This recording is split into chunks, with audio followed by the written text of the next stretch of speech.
আরো দুইজন মেহমান আসার কথা ছিল। মধুপুরের পীর সাহেবের নাম উপরেই লেখা আছে। শুনতে পাইলাম যে আসলে মানুষের উপরে অনেক সময় ধারণা হয়, ভুল ধারণা হয়ে যায়। আমি যোগাযোগ করেছি, উনি দাওয়াতই পান নাই। যারা এই কাজটা করেছেন তারা একজন বুজুর্গ মানুষের উপরে মানুষের ধারণা খারাপ করলেন। এটার পানিশমেন্ট পেয়ে যাবেন। কারণ আমি যখন আসছিলাম তখন আমি শুনতেছিলাম খাজা আজিজুল হাসান মজিব রহমতুল্লাহ আলের কথাটা বলতেছিলেন ওই ইমাম সাহেব, আপনারা শুনেছিলেন। একটু সামান্য পায়েল ছিটায় কিছু কেদা পানি গিয়েছিল, ব্যবহার খারাপ করেছেন। প্রতিশোধটা তো আল্লাহ পাক সাথে সাথে নিয়েছেন, জানেন না? এটা আল্লাহ রসুল বলছেন, মান আদ আলী ওলিয়ান। সরাসরি আল্লাহ রসুল বলছেন হাদিসে কুদসি, মান আদ আলী ওলিয়ান ফাআযান লিল হাক। এই জগতের আমার উম্মতেরা শুনে রাখো,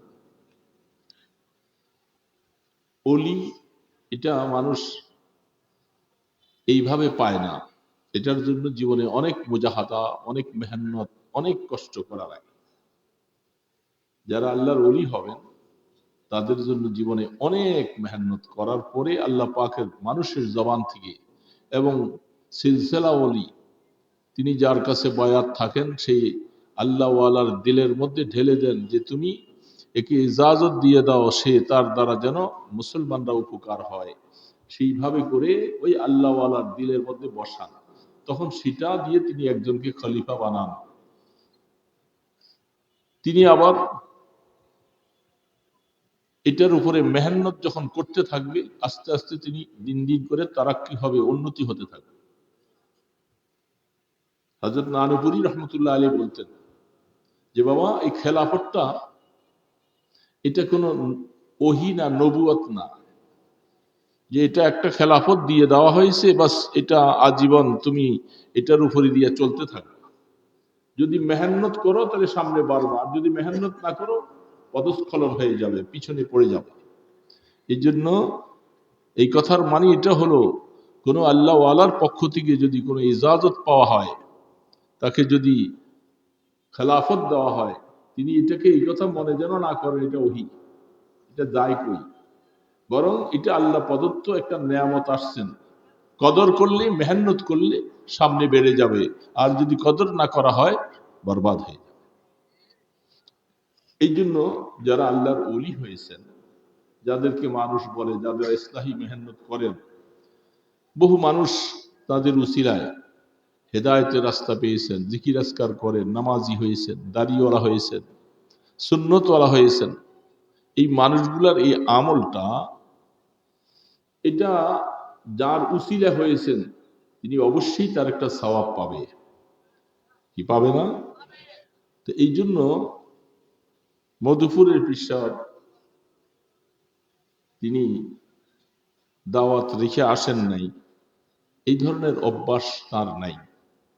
আমরা যতটুকু জানি, বহু কাজ করেছি একসাথে, চলি ফিরে অনেক প্রোগ্রাম ইত্যাদি, কিন্তু এখানে নামটা আছে, আসলো না। আপনারা তো মনে করবেন যে পীর সাহেব মানুষ, হুজুর ওয়াদা করলেন আসলে না কেন? অথচ আল করিম ইজা ওয়াদা ওয়াফা, ওই ব্যক্তি বহুত সম্মানিত মানুষ, ভালো মানুষ, যিনি ওয়াদা করেন ওয়াদা পুরা করেন। আর যারা ওয়াদা পুরা করেন না, তার সম্পর্কে হাদিসের বাণী অত্যন্ত কঠোর। মুনাফিকের আলামতের মধ্যে একটা আলামত আছে, যখন ওয়াদা করে সে ওয়াদা ভঙ্গ করে, এটা মুনাফিকের আলামত। তো একজন আল্লাহ ওয়ালা মানুষ, তিনি সাধ্য অনুসারে চেষ্টা করবেন ওয়াদা রক্ষা করার জন্য। তারপরে যখন কোনো অসুবিধা, অসুস্থ হয়ে পড়ি, রাস্তা অ্যাক্সিডেন্ট হয়, গাড়ি নষ্ট হয়ে গেছে, তখন তিনি ফোন দিয়ে বলেন যে আমি এই অবস্থায় আছি, ওয়াদা ছিল আপনাদের সাথে, আসতে পারলাম না, আমাকে মাফ করবেন, আমি এই অবস্থায় আছি। এটা এতটুকু পর্যন্ত গুরুত্ব দেওয়া হয়। আর এই বাবা, সাধারণ মানুষই তো ওয়াদা ভঙ্গ করলে তাকে আমরা খারাপ মনে করি। আর যেখানে জাতির দিশারি যারা, জাতির রাহনুমাই যারা করবে, জাতিকে যারা রাস্তা দেখাবে, ওনারা যদি ওয়াদা ভঙ্গ করে, তাহলে জাতি শিখবে কোথায়? কোথায় শিখবে জাতি?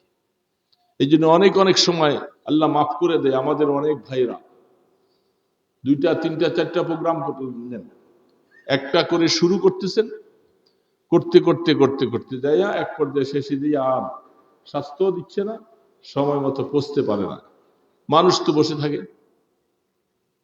আল ইন্তজারু আসাদ্দু মিনাল মাউত, অপেক্ষা করাটা এটা মৃত্যুর থেকে আরো কষ্ট। এখন কর্তৃপক্ষ শুধু ইন্তজার করতেছেন, আসতেছেন আসতেছেন, ফোন দিতেছেন। আর আজকাল তো ফোনে একটা মিথ্যারে সত্য বানাইতে সহজ, ঠিক না?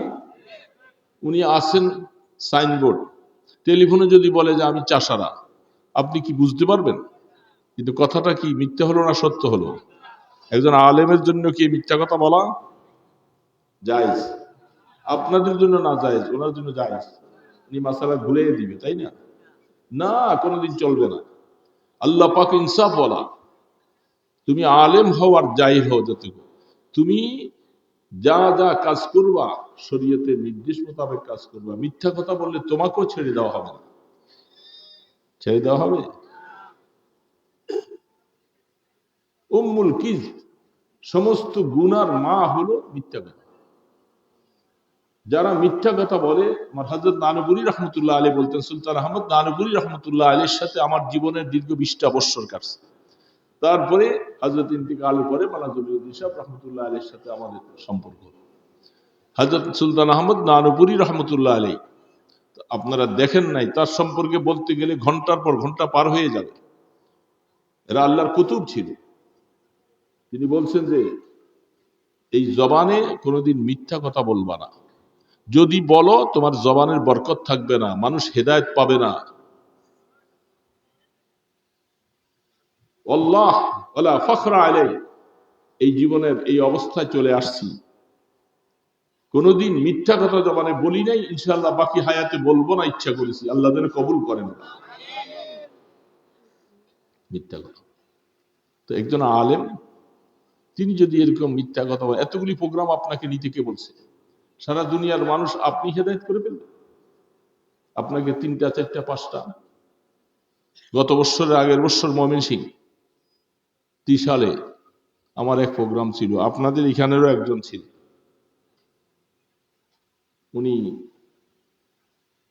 আমার আগে এসে, আমি বসার কথা ছিল, উনি আবার আরেক জায়গায় যাবে, এখান থেকে করে আসছে। ঠিক আছে, ফ্লোরটা ওনাকেই দেন। ঠিক ঘড়ির টাইম দেখে উনি তাড়াতাড়ি করে কি আলোচনা করতেছে না করতেছে, টাইম শেষ, আমি তাড়াতাড়ি দিয়ে বসছি, কারণ মানুষগুলি ছত্রভঙ্গ হয়ে যাবে। উনি তাড়াতাড়ি এখান থেকে উঠে আবার আরেকজন করেছে, সেখান থেকে শুনছি আরেকটা যাবো, ওইটা 6 নম্বর মাহফিল। বলেন বাবা, এই কথাগুলি, আমার কথাগুলি শুনতে খারাপ লাগে, তাই না?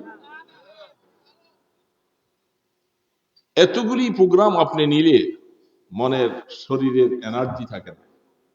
শুধু একখানে যাওয়ার পরে 2-4টা কথা বলেই ঘড়ির দিকে টাইম থাকে, বাস আরেক বক্তা আইসা স্টেজে বসলো কি বসলো না এটা দেখার বিষয় নাই, ও আখারে দাওয়ানা বলে উনি না, এটা ভালো না। এটা মানুষ তো, আল্লাহ পাক মাফ করে দেন। একজন বক্তা সকাল দুপুর 10টার থেকে 12টার থেকে শুরু করেছেন, রাত্র পর্যন্ত উনি 11টা মাহফিল করেছে। আল্লাহর এক বান্দা এই অবস্থা করতে করতে এমন অসুস্থ হয়ে পড়লেন, শেষ পর্যন্ত কোটি টাকার উপরে চিকিৎসায় চলে গেছে। এত কষ্ট কেন করবেন? এটা শরীর না, এটা শরীর উপরে কেন জুলুম করতেছেন? এই শরীর একটা হক আছে না? বলে জাসাদিকা আলাইকা হক, তোমার শরীরের উপরে তোমার একটা হক আছে, চোখের উপরে তোমার একটা হক আছে, তোমার বিবির উপরে তোমার একটা হক আছে, সবার একটা হক আছে। এই জন্য এত প্রোগ্রাম করার ঠিকানা, মানুষ বলবে দেখি আমাকে 3টা 5টা প্রোগ্রাম রাখতে হবে, তুমি আগে কেন আসলো না?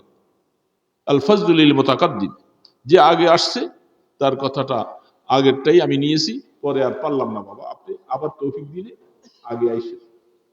এই পর্যন্ত আমার মনে হয় আমি প্রোগ্রাম জন্য আমার কাছে আবদার করা হয়েছে, আসছে 60 থেকে 70টা প্রোগ্রাম এই পর্যন্ত আমি রাখতে পারিনি। আমি বলছি যে আমার সব বরাত পর্যন্ত একটা দিন প্রোগ্রাম খালি নেই। আমি ছোট মানুষ, আর অসুস্থ হয়ে গেছি, আমি পারি না এখন এখানে করব, একটা টেনশন পাইয়া আমি এখন এই বয়সে এত টেনশন করতে পারি না। স্ট্রোক করার পরে আমি আরো বেশি অসুস্থ হয়ে পড়েছি। এখন ওইখানে টাইম মতো পৌঁছতে পারলাম কিনা, এই গাড়ি চালাও অ্যাক্সিডেন্ট করার মতো অবস্থা। কেন এত ব্যস্ত?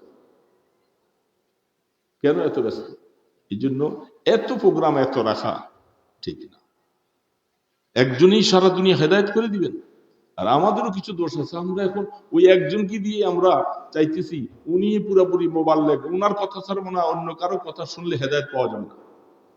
এটা আমাদের দোষ। আমরা 2-4 জন মানুষকে বেছে নিছি, ওনাদের কথা ছাড়া আর কারো কথা শুনতে চাই না। মুফতি আব্দুল সবুর সাহেবের কথা কি আপনি ফেলে দিবেন?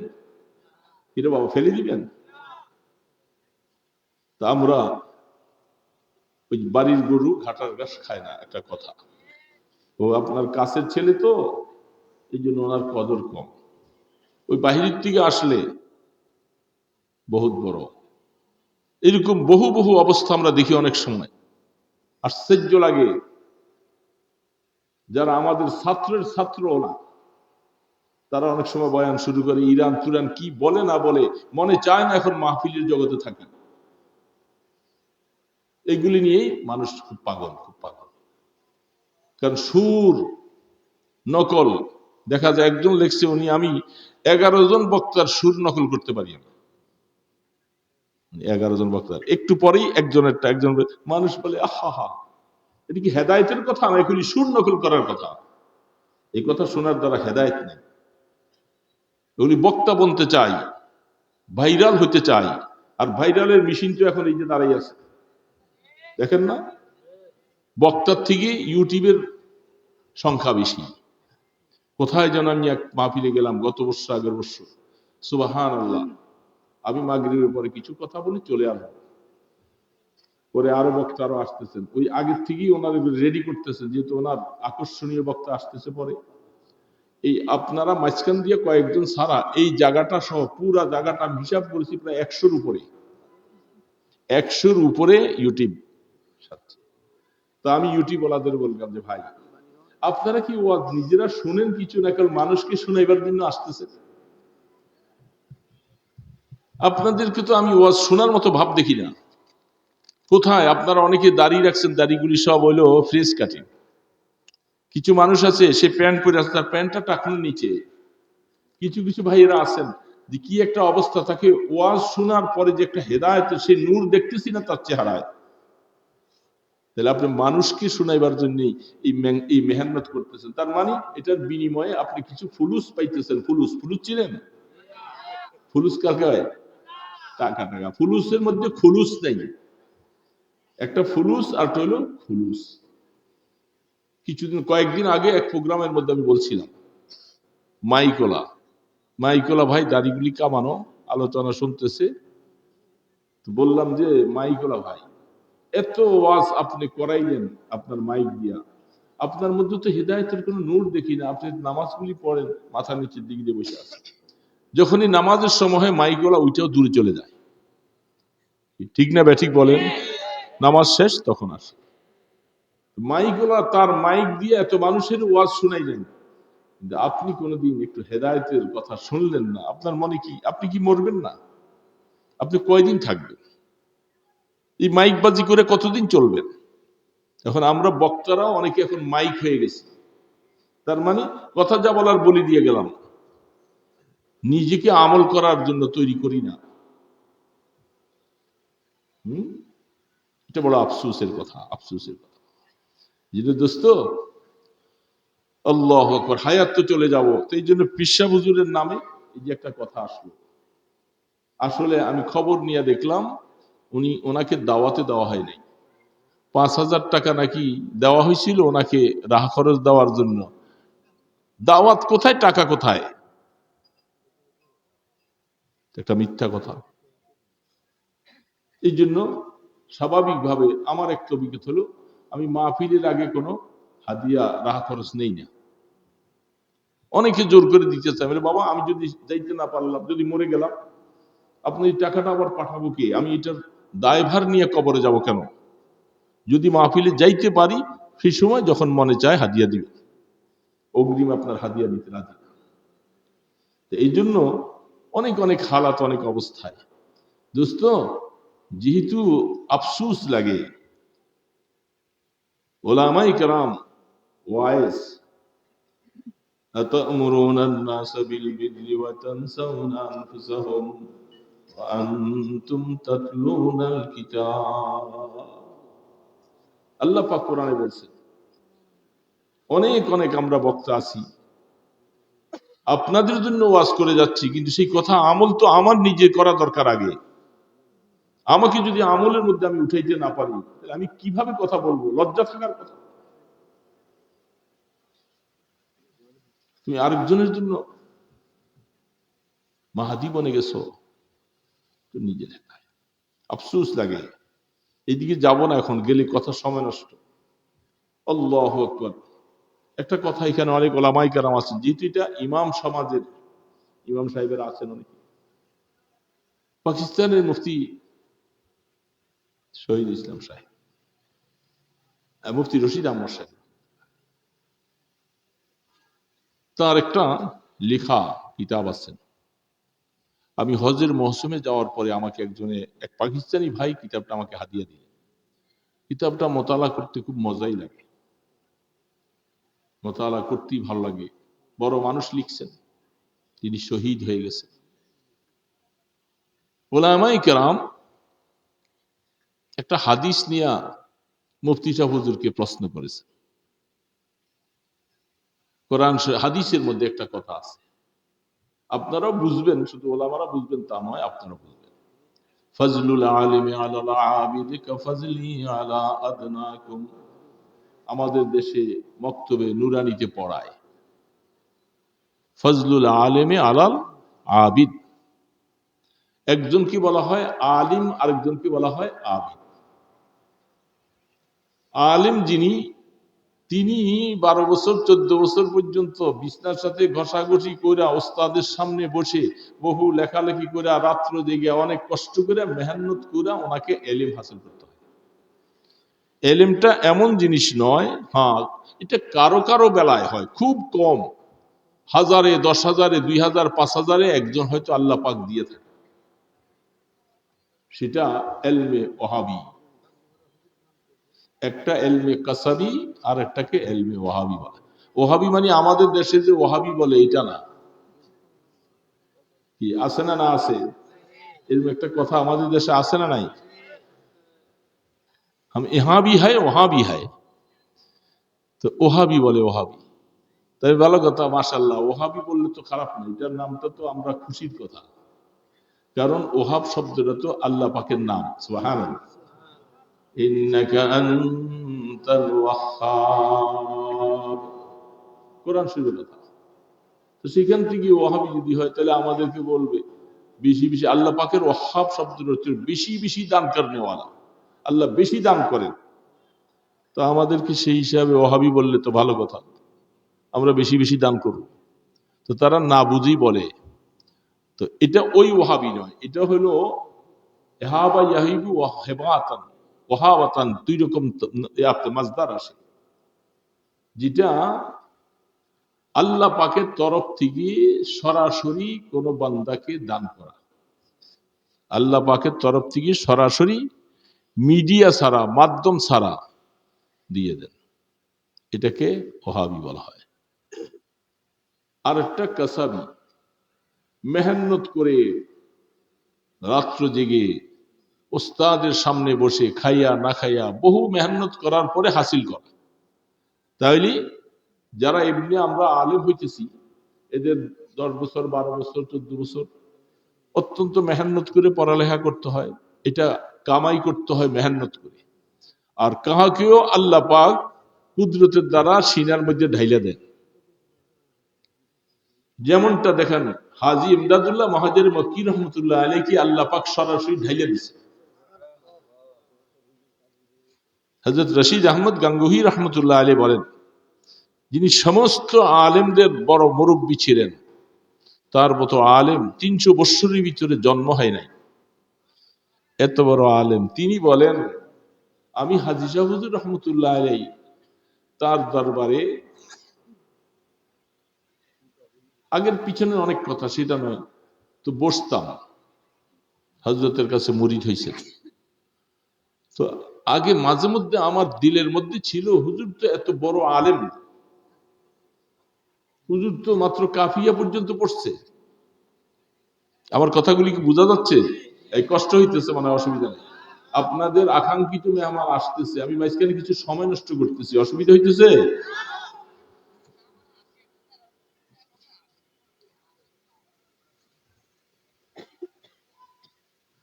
তো হুজুর কাফিয়া পর্যন্ত পড়ছে। আর গঙ্গুহি রহমতুল্লাহ আলাই, কাসেম নানতুবি রহমতুল্লাহ আলাই, খলিল আহমদ চারবাহী রহমতুল্লাহ আলাই, আব্দুল কাইয়ুম সাহেব রহমতুল্লাহ আলাই, এরকম যারা যারা আছেন এরা অনেক বড় আলেম, অনেক বড় আলেম। তো গঙ্গুহি রহমতুল্লাহ আলাই তিনি মনে করতেন যে আসলে আমাদের পীর, আমাদের মোর্শেদ হযরত হাজী এমদাদুল্লাহ মহাজির মক্কি রহমতুল্লাহ আলাই, আমাদের বাংলাদেশে যত, পাকিস্তানে যত পীর সাহেব এখন নাম শুনতেছে, ওনার পীর, ওনার পীর, ওনার পীর, সমস্ত পীর সাহেবদের গোড়া হাজী ইমদাদুল্লাহ মহাজির মক্কি রহমতুল্লাহ। সেই গোড়া যেখানে, উনি এত বড় আলেম ছিলেন, অত বড় পড়ে নাই, মুহাদ্দিস মুফতি হয়ে একেবারে এখন উলুমে হাদিস ফুনুনাত, এগুলি পড়ে নাই। যার কারণে স্বাভাবিক বড় আলেমদের ভিতরে একটা অসওয়াসা আসে, এলেমের একটা গর্মি আছে। এলেমের কি আছে? একটা গর্মি আছে। আমি তো বড় আলেম, আমি এই বুখারী পড়াই, আমি অমুক কিতাব পড়াই, আমি ফুনুনাতে আলিয়া পড়ছি, আমি মাইবুজি পড়ছি, সারে চকমনি পড়ছি, কত কত কথা বলে না। একটা এলেমের গরমের চোটে ওনার কথার ভাব ঢঙ্গই আলাদা, এটা এলেমের গরম। এই জন্য এই গরম এলেম ওলাদেরকে বলে খবরদার। এই এলিমের দ্বারা তুমি আল্লাহ নূর পাইবা না যদি সত্যিকার এলেমকে নিজের দিলের মধ্যে ফিট করতে না পারো।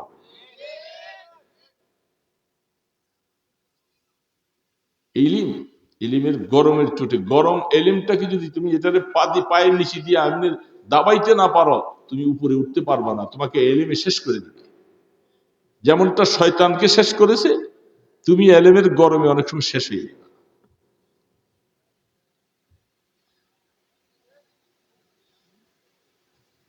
সর্বনাহবো মন্তক মরা সুখতি, আতশে ইশকে খুদা আফরোখতি।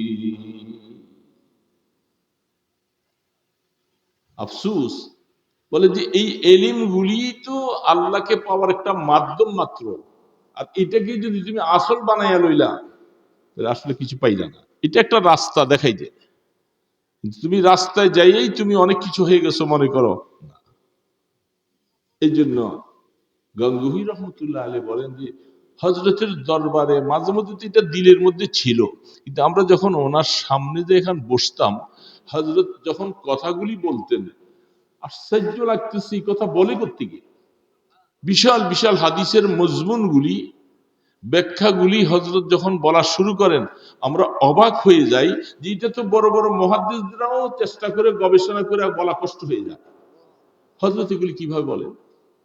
তখন গঙ্গোহী রহমতুল্লাহ আলাইহি বলছেন যে আল্লাহ পাক যে কারো সিনার মধ্যে এলেম ঢাইলা দেয়, এটার বাস্তব হলেন হাজী ইমদাদুল্লাহ মহাজির। এই জন্য আল্লাহু আকবার। তো বলতেছিলাম বহু বহু আলেম ভাইরা, ওনারা এই হাদিসের উপরে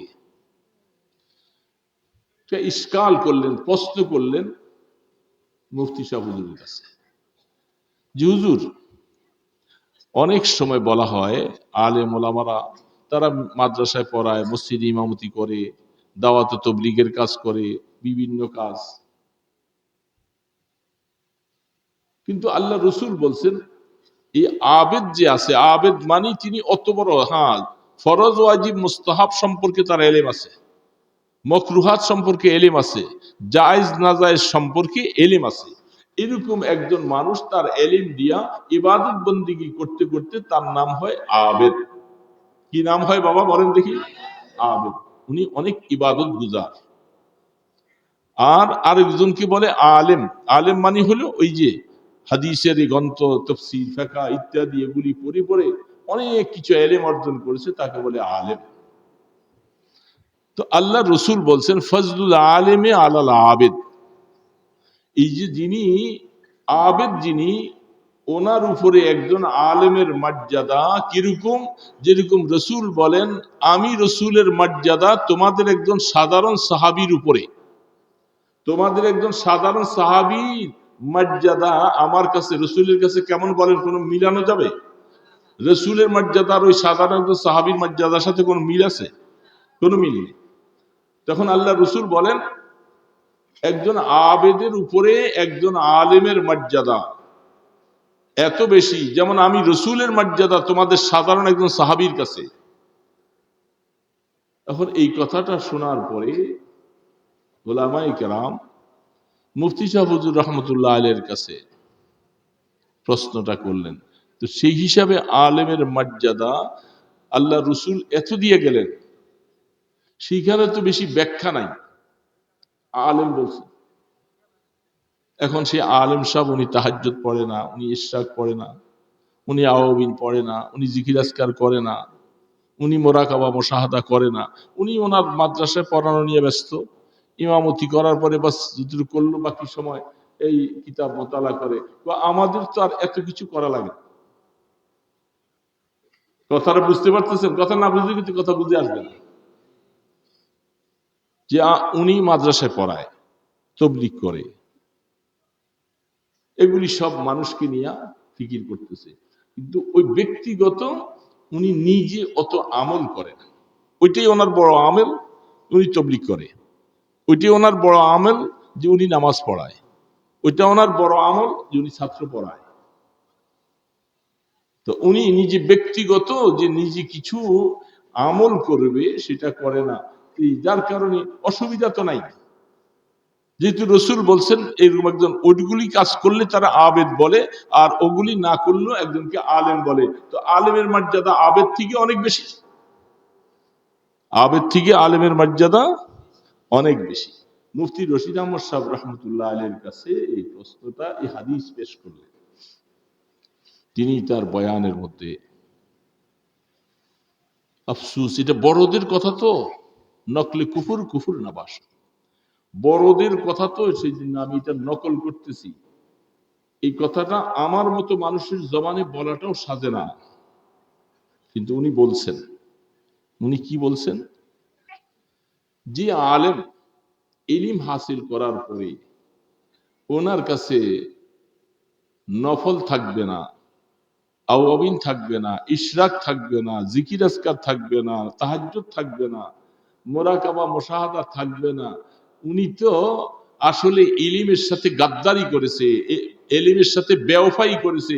উनको আলেম কাহিনী কি লায়ক হি नहीं है, তাকে আলেম বলাটাই উচিত নয়। মুফতি রশিদ আহমদ সাহেব বলছেন। কারণ যে আলেম ফজলুল আলেমে আলাল আবিদে, রসুল যে হাদিসের কথা, যে আলেমের কথা বলছেন, এই আলেম ওরকম আলেম হবে যার কাছে এই সমস্ত ফরায়েজ, ওয়াজিবাত, নওয়াফিল সবকিছু থাকবে। তারপরে সে ওই আল্লাহ রসুলের কথা অনুযায়ী ওই রকম আলেমের কথা রসুল বলছেন। তুমি আমল করবা না, কিছু এলেম শিখার পরে নিজকে নিজে আলেম মনে করতেছো, উनको আলেম কাহিনী কি লায়কই नहीं है, সে আলেম বলার উপযুক্তই না।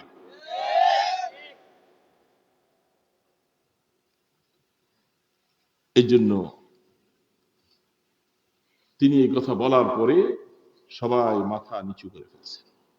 পাকিস্তানের কথা কোরআনের মধ্যে আছে, হাদিসের মধ্যে আসছে। হাফিজে কোরআন, আল্লাহ তাকে কোরআন দিয়েছেন সিনার মধ্যে, সে রাত ভরে যদি সবসময় ঘুমাইয়া থাকে, কোরআনের হক আদায় করলো না। সে তাহাজ্জুদে, নফল নামাজে ইত্যাদির মধ্যে কোরআন খতম করতে থাকবে, কোরআন পড়তে থাকবে, এটা কোরআনের হক। আপনি বাস আলেম হইলেন, হাফিজে কোরআন হইলেন, কোথায় ইশরাক চলে যায়, কোথায় আওয়াবিন চলে যায়, কোথায় নফল চলে যায়, কোথায় তাহাজ্জুদ চলে যায়, এটার খবরই নাই। উনি বলে যে আমি সময় পাই না, আমি তো কিতাব মোতালা করি, ছাত্র পড়াই। মসজিদে নামাজটা পড়ে দেওয়ার পরে ইমাম সাহেব নিজে ইচ্ছা করলে আওয়াবিন পড়তে পারে, কিন্তু বহু বহু ইমাম সাহেব এমন আছে আমাদের সমাজে আছে, উনি ওই মাগরিবের পরে টিউশনি 2টা করে। হ্যাঁ, অনেক আগের কথা, আমাদের মসজিদে ডিআইটিতে তখন তো ছোট টিনের ঘর ছিল। তো আমার মুয়াজ্জিন সাহেব, ওই তখন এত খাদেম ছিল না, এত মুয়াজ্জিন, এত ইমাম, এত লোক ছিল না। ইমাম আর মুয়াজ্জিন আমরা দুইজনেই ছিলাম। তো বেচারা মাগরিবের পরে টিউশনি আছে। এখন আমি আসলে বলতে কি, আমি টিউশনি তেমন করতাম না, এটা আমার অভ্যাস ছিল না। মসজিদে নামাজ পড়ে বসে একটু আওয়াবিন পড়তাম। তো মুয়াজ্জিন সাহেব আরেকজন মুসল্লিকে ডাইকা ওনার কাছে টিপতালা এটা খুইলা দিয়া ওনার সামনে রাইখা দিয়া উনি চলে যেতেন। তার মানে উনি তো টিউশনি করবে। এই জন্য আমি নামাজ শেষ করে আসছি, আমরা বাইরে যাই, সারা মসজিদে একজন আওয়াবিন পড়নেওয়ালা আর নাই, বাস টিপতালাটা লাগাই দিয়ে আসছি। উনি আবার সময় মতো আইসা তালা খুইলা এশার নামাজের আজান। তো আল্লাহ শুকুর, ওই জামানার থেকে নিয়ে এখন আমাদের মসজিদে মাগরিবের পরে কত আওয়াবিন পড়নেওয়ালা, কত আল্লাহর বান্দা। শুরু করেছিলাম আমরা ওই সময়, টিনের ঘর, ওই সময় ভাঙাচোরা ঘর, যেটা আপনারা দেখেছেন যে আপনাদের চোখের সামনে। মার কাছে মামার বাড়ির গীত গিয়ে লাভ নাই, বাস্তব না হলে। সেইখানে এতেকাফ করা একটা মানুষকে, আমি যখন আসলাম সেখানে 1 বছর পরে এতেকাফ করবে, এখন একজন মানুষও নাই। পরে একজন মানুষ ওই বস্তিতে থাকে, তাকে খানা এবং টাকা পয়সা দিয়া এতেকাফে বসানো হয়েছে। তো আমি ওই বছর আসার পরে ওই বছরটা কেটে গেল। আমি পরে বললাম যে একটা আশ্চর্য কথা, এই তো মাসালা জায়েজ নেই। টাকার বিনিময়ে যদি কাউকে মসজিদে এতেকাফে বসানো হয়, পুরা মহল্লাবাসী গুনাহগার হবে, এই এতেকাফ হবে না। আর যিনি এতেকাফ করলেন ওনার কোনো সওয়াব নেই, উনি তো টাকার আশাই বসছে। বাস ওই বছরটা চলে গেল। পরের বছর চিন্তা করলাম, এলান করলাম যে মসজিদে এতেকাফ না করলে পুরা মহল্লাবাসী গুনাহগার হবে, কেউ আসেন নাকি? একজনও পাওয়া গেল। তখন মনে মনে নিয়ত করছি, আল্লাহ ওয়াজ তো মানুষেরই করতেছি, তা আমিও তো মানুষ, আমিও তো মানুষই। নিয়ত করছি আলহামদুলিল্লাহ, আল্লাহ তুমি তৌফিক দাও, আমি এই 10 দিন আমি ইতিকাফ শুরু করি। আমি শুরু করছি সেই বছর, আল্লাহ পাকের শুকর, সে আজকে প্রায় 40 বছর হয়ে আসছে। আমি শুরু করার পরে পরে হইতে হইতে এখন ডিআইটি মসজিদে 80 জন 100 জন ইতিকাফ করে, কিন্তু ওই সময় একজন মানুষ পাওয়া যায় নাই। কিন্তু শুরু আগে আমাকে করতে হয়েছে, এখন তো 100 জন মানুষ ইতিকাফ বসে। এই জন্য দোস্ত, এটা বলার উদ্দেশ্য হলো, আল্লাহ কসম বা খোদা ওয়ালা ফখরা আলাই, শুধু আমল আমাকে করতে হবে, শুধু মানুষের জন্য নয়। আমি আওয়াবিনের কথা মানুষকে বলবো, আমি আওয়াবিন পড়বো না, আমি ইশরাক পড়বো না, আমি কাছে তাহাজ্জুদের কিছু আমল থাকবে না, আমি জিকির আজকার করবো না, আমি তেলাওয়াত করবো না, আমি মানুষের জন্য ওয়াজ করি। কিছুদিন আগে এক মাদ্রাসায় শুক্রবার দিন মাহফিল, সেখানে বললাম যে আজকে তো সূরা কাহাফ পড়ার সময়টা চলে গেছে, শুক্রবার দিন কারা কারা আসেন দেখি হাত তোলেন। মানে 4-5 জন ছাত্র হাত তুলছে। বললাম যে আল্লাহ, আফসোস লাগে, একটা মাদ্রাসা আপনারা সারাদিন কি করছেন, এই মাহফিল নিয়ে ব্যস্ত ছিলেন, সূরা কাহাফটা পড়তে পারলেন না। সূরা কাহাফ যেখানে পড়লে আল্লাহ রাসূল বলছেন কিয়ামতের ময়দানে মানুষের দিল ঘাবড়িয়ে যাবে। কিয়ামতের ময়দানে যারা সূরা কাহাফ শুক্রবারে পড়ে তার দিল ঘাবড়াবে না, দাজ্জালের ফিতনা তাকে আক্রান্ত করতে পারবে না। যে জায়গাটায় বসে সূরা কাহাফ পড়ে সেখান থেকে আসমান পর্যন্ত জায়গাটা নূর দিয়ে ভরপুর হয়ে যায়। সেই সূরা কাহাফ পড়তে আল্লাহ রাসূল বলছেন, এটা কাদের জন্য? ওয়াজ করার জন্য। শুধু মানুষকে ওয়াজ করে দিব এই জন্য? আমি পড়তে জানি না, আমি কেন পড়বো না? আমি কেন পারি না? হাকিম মোহাম্মদ থানভী রহমতুল্লাহ আলাইহি, তিনি উলামায়ে কেরামদের যারা সুলুকের রাস্তায় তাসাউফের লাইনে যারা মেহনত করে তাদেরকে বলছে, তোমরা মুনাজাতে মকবুল পড়ো। হাকিম মোহাম্মদ থানভী রহমতুল্লাহ আলাইহি লিখে গেছে, 60টা মুনাজাত তিনি লেখাই দিয়ে গেছেন যে আমার দোস্ত হাবাব ওলামাই কেরাম, তোমরা এই মুনাজাতে মকবুলটা শনিবার থেকে শুক্রবার পর্যন্ত ডেইলি একটা মুনাজাত করবা। অনেক জামে মানে হাজী ইমদাদুল্লাহ মহাজির মক্কি রহমতুল্লাহ আলাইহি হিজবুল বাহার বানাই দিয়ে গেছেন। এগুলি বললে অনেক লম্বা কথা, ওইদিকে যাব না, ওইটা পড়ো। তোমার যা মাকসাদ আল্লাহ পাক পুরা করে দিবে সব, এবং আল্লাহর সন্তুষ্টি তোমার দিকে আসবে। হিজবুল বাহার পড়ো, হ্যাঁ, মঞ্জিল পড়ো। হযরত মাওলানা জাকারিয়া রাহমাতুল্লাহ আলাইহি শাইখুল হাদিস তিনি বলে গেছেন যে ঘরের মধ্যে যে ব্যক্তি সবসময় মঞ্জিলটা পড়তে থাকবে, কোরআনের 33টা আয়াত, সেই ঘরে জিন্নাত আসবে না, তো মানুষকে ক্ষতি করবে না, এবং তোমার আল্লাহ পাক রিজিকে ওয়াসাআত দিবেন, বরকত দিবেন। সেই মঞ্জিলটা আমি পড়ি না। দালাইলুল খায়রাতের মধ্যে লিখেছেন, এবং হাদিসের মধ্যে ফাজাইলে দুরুদের মধ্যে অনেক কথা লিখেছেন। আল্লাহ রসুলের উপরে যত বেশি দুরুদ পাঠ করা হবে, সে কিয়ামতের ময়দানে আমার তত বেশি কাছে আসবে। আমি সারাদিন কতবার দুরুদ পড়ছি, সেখানে দুরুদেরও আমল দেওয়া আছে। এগুলি যদি আমরা ওলামাই কেরাম না করি, তো সাধারণ মানুষরা করবে। এই জন্য দোস্ত, মানুষের উপরে মিথ্যা তহমত আসার মতো কাজ কেন করব? যিনি করছেন তিনি কেন করলেন? তো তিনি যেহেতু এই উল্টা কাজ করার কারণে আপনাদের মনে কষ্ট গেছে, উনি হুজুর মনে হয় জবানটা নষ্ট করলো, উনি আসলো না কেন, এই যে মনে কষ্টটা আসলো, একজন আল্লাহ ওয়ালার উপরে এই হদবগা তোহমত দিলা, তো মনে রাখবো ফাজান লিল হক, তুমি তৈয়ার হয়ে যাও। আল্লাহর একজন অলির মনে কষ্ট কেন দিয়েছো? আল্লাহ পাক বলেন, আমি তোর সাথে লড়াই করার জন্য তৈয়ার, তুই আমার বন্ধুকে কেন কষ্ট দিলি? কেন কষ্ট দিলি?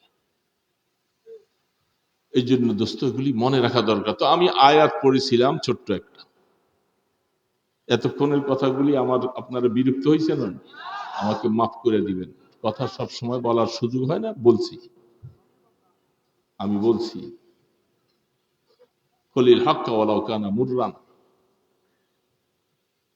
যেহেতু ইমাম সমাজ, ইমামরা যদি ভালো হয়, ওনারা যদি আমলওয়ালা হয়, আল্লাহ পাক সমাজকে ওরকম আমলওয়ালা বানাবে। যে মসজিদের ইমাম যত বেশি আমলওয়ালা হবে, সেটার আসর মুসল্লিদের মধ্যে যে পড়বে, মুসল্লিদের মধ্যে। ইমাম যখন আমল শুরু করবে, মুসল্লিরা দেখতেছি হুজুর এত আমল করতেছে। আল্লাহু আকবার, আল্লাহু আকবার। এই জন্য আমি ছোট্ট আয়াত পড়েছি। হ্যাঁ, মাশাআল্লাহ মাশাআল্লাহ, আমরা শুকর আদায় করি আলহামদুলিল্লাহ। আরিফ বিন হাবিব সাহেব তিনি আয়সা পড়ছেন এখানে, ইনশাআল্লাহ এই যে এখানে স্টেজে আসলেই বাস আমি কথা শেষ করে দিচ্ছি। তো ছোট্ট কথাটা যেটা বলছি, এটা আমার জন্য, হুজুরদের জন্য, ইমাম সাহেবদের জন্য, মুসল্লির জন্য, সবার জন্য। কি আমা হাসিবিতুম আন্নামা খালাকনাকুম আবাসা, এ দুনিয়ার মানুষেরা, এই কথা কি মনে করেছো যে আমি তোমাদেরকে খামাখা বানাইছি, অযথা বানাইছি? শুধু এমনি শুধু তোমাদের হায়ারটা কাটাই দিবা, তোমরা আমার কাছে আসতে হবে। এই কথাটা শুধু সংক্ষেপে এই কথাটা আমি বলেই হুজুর আসতেছে, মাইক ছেড়ে দিচ্ছি। দোস্ত, এই কথা আপনার জন্য, আমার জন্য, সবার জন্য। আল্লাহ পাক বলছেন, আল্লাহ কি আমাদেরকে অযথা বানাইছেন কিনা বলেন না কথাটা? অযথা বানাইছে? হিসাব নিকাশ দেওয়া লাগবে না, আমল নিয়ে যাওয়া লাগবে না, ওয়াজ শুনবো আর নামাজ পড়বো না, তাই? এই জন্য ওয়াজ শুনবো হেদায়েত পাওয়ার উদ্দেশ্যে। এই জন্য আমরা বহু দোস্তরা নামাজ পড়ি না, ওয়াজ শুনেই বাস কলিজাটা খুশি করে বাড়ি চলে যাই, নামাজই হই না। এই জন্য আমাদের হযরত মাওলানা আরিফ বিন হাবিব সাহেব আসছেন, তিনি আলোচনা করবেন। আল্লাহর ওয়াস্তে এই ছোট্ট কথার এই কথাটা যে আল্লাহ আমাদেরকে খামাখা বানান নাই, আমাদের হিসাব দিতে হবে, আল্লাহর কাছে যাইতে হবে, এই কথাটা অন্তরের মধ্যে জায়গা দিয়া হায়াত কাটাইতে থাকি ইনশাআল্লাহ। তাহলে হায়াত সুন্দর হবে, আল্লাহ পাকের কাছে ইজ্জতওয়ালা হব। আল্লাহ মেহেরবানি করে আমাদের সকলকে এই কথাটার উপরে আমল করার, বলনেওয়ালা শুননেওয়ালা তৌফিক দান করেন। ওমা আলাইনা ইল্লাল বালাগ। আসসালামু আলাইকুম ওয়া রাহমাতুল্লাহি ওয়া বারাকাতুহু।